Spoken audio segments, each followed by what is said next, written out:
Controlling typography is often the first thing that designers learn to do when using CSS.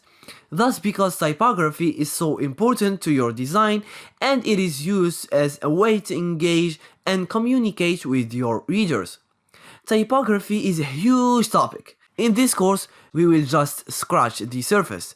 So with CSS, you can change the appearance of text by assigning a font family, a font style, a font size, and more.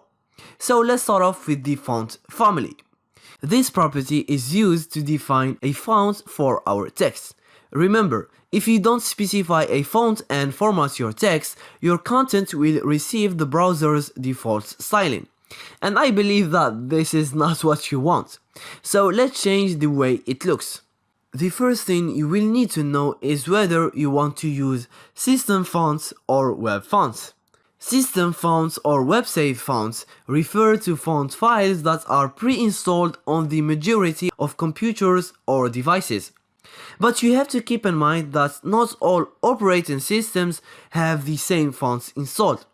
If you select a font that is not installed on the user device, the font family will not display properly. And now let's move to the second point.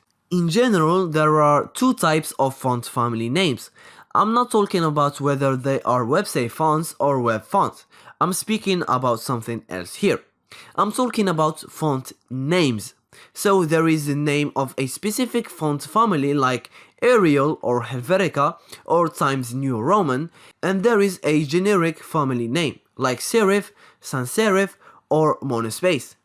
The generic fonts can be used as the backup option for fonts because in most cases we will need to define web-safe fonts as fallback by creating what is called a font stack.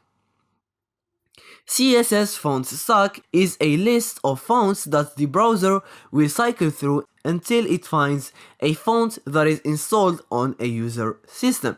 For example, we can use this CSS font stack.